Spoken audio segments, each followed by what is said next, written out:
ఎన్నికల సంఘం జాతీయ అధ్యక్షులు మొగ్గు అనిల్ కుమార్ రజే గారు మనతో ఇక్కడ ఉన్నారు. ఒకసారి మాట్లాడే ప్రయత్నం చేద్దాం. ఇక్కడ బీసీ సంబంధించిన ఒక ఉద్యోగం నడుస్తూ ఉన్నది. ఇప్పుడు హార్డ్గా చర్చ జరుగుతున్నది తెలంగాణ రాష్ట్ర వ్యాప్తంగా కూడా. ఇప్పటికే కాంగ్రెస్ ప్రభుత్వం ఒక ఆర్డర్ తీసుకుందని చెప్పేసి కేబినెట్ సమావేశంలో ఒక తీర్మానం చేసామని చెప్పి మాట్లాడుతూ ఉన్నారు. దానికి సంబంధించి ఇక్కడ అన్నవంతో చెప్పండి. బీసీ రిజర్వ్ సంబంధించి 42% కాంబాటి డిక్లరేషన్ ఇక్కడ మేము ఇంప్లిమెంట్ చేసినాము, ఆర్డినెన్స్ ద్వారా ఇంప్లిమెంట్ చేసామని చెప్పి చెప్తా ఉన్నారు. దీన్ని ఎట్లా చూడొచ్చు, అది దానివల్ల మనకి ఉపయోగపడుతుందా? నేను ఒకటే రాష్ట్ర ప్రభుత్వాన్ని ఒకటే క్వశ్చన్ చేస్తా ఉన్నారు. ఎన్నికల సంఘం జాతీయ అధ్యక్షుడిగా కాంగ్రెస్ ప్రభుత్వం 42% ఇచ్చినట్టే దానికి చట్టబద్ధత ఏది? చట్టబద్ధత కావాలని అడుగుతా ఉన్నాం. ఇచ్చినట్టు 42% కాదు.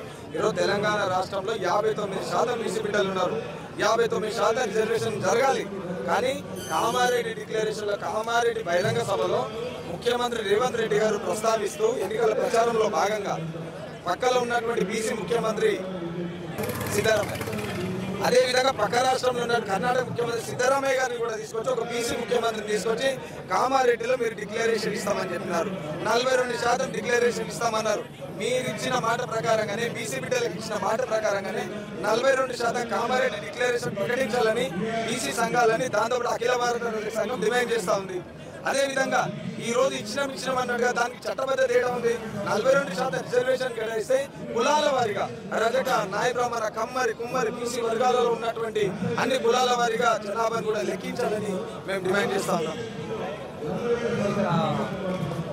చట్టబద్ధ సేవలు చెప్పేసి మీరు మాట్లాడుతూ ఉన్నారు.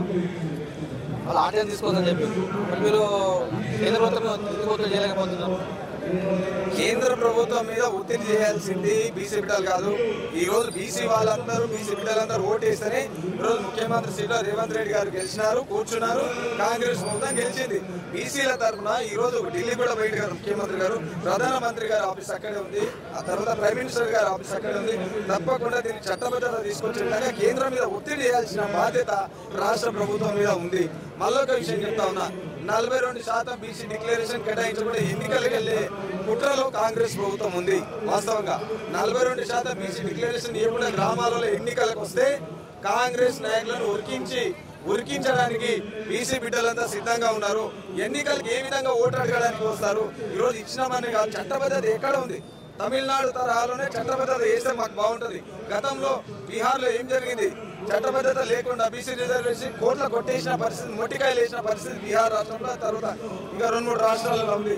కాబట్టి కాంగ్రెస్ ప్రభుత్వం ప్రజలకు ఇచ్చిన మాట ప్రకారంగా, బీసీ బిడ్డలకు ఇచ్చిన వాగ్దానం ప్రకారంగా 42% రిజర్వేషన్ ఇస్తేనే సరే, లేకపోతే బీసీ బిడ్డలందరూ రాష్ట్రంలో జరిగేటటువంటి అన్ని స్థానిక ఎన్నికలలో కావచ్చు, రాబోయే జిహెచ్ఎంసీ కార్పొరేషన్ ఎన్నికలు కావచ్చు, తర్వాత రాబోయే ఎమ్మెల్యే ఎలక్షన్లలో కూడా కాంగ్రెస్ పార్టీని పొందబెట్టడానికి బీసీ బిడ్డలంతా సిద్ధంగా ఉన్నారు.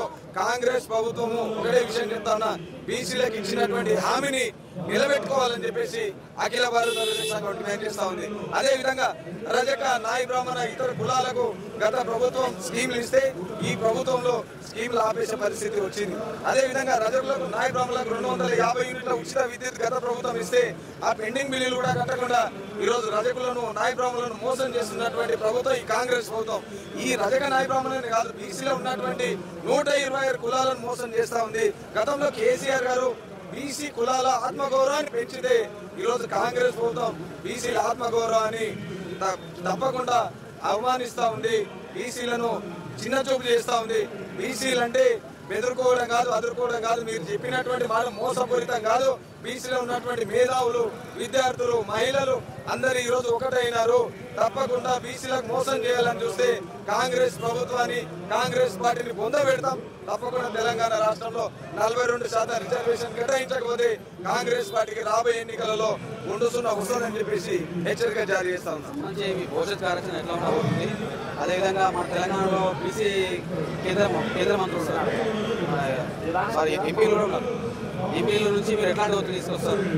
మేము ఒకటే, బీసీ బిడ్డల మంత్రం కులాల వారిగా అన్ని కులాల సంఘాల అధ్యక్షులు, కులాల వారిని తీసుకొని తప్పకుండా రేపటి నుండి కేంద్ర మంత్రులని, తెలుగు రాష్ట్రాల నుండి ప్రాతినిధ్యం వహిస్తున్నటువంటి ఎంపీలను, అదేవిధంగా కేంద్ర మంత్రులను, అదేవిధంగా స్థానిక ఎన్నికల్లో గెలిచినటువంటి ఎమ్మెల్యేలు మంత్రులను కూడా కలుస్తాం, తప్పకుండా ఒత్తిడి తీసుకొస్తాం. మళ్ళా కూడా చెప్తా ఉన్నా, మోసం చేయాలని చూస్తే తప్పకుండా బీసీలు కర్రు కాల్చి వాత పెడతారు. తప్పకుండా బీసీల దమ్మేందో, బీసీల సత్తా ఏందో ఈ కాంగ్రెస్ ప్రభుత్వానికి చూపిస్తామని చెప్పేసి తెలియజేసుకుంటా ఉన్నాం. గతంలో బీఆర్ఎస్ ప్రభుత్వంలో ఉన్నప్పుడు బీసీలకు సంబంధించి ఎలాంటి కార్యక్రమం చేయలేదు. ఇప్పుడు ప్రస్తుతం కూడా బీసీల నుంచి బీఆర్ఎస్ పార్టీ ఎలాంటి ఉద్యమాలు చేయలేదని చెప్పేసి బయట ప్రచారం జరుగుతుంది. కానీ ఎట్లా చూస్తారు అసలు?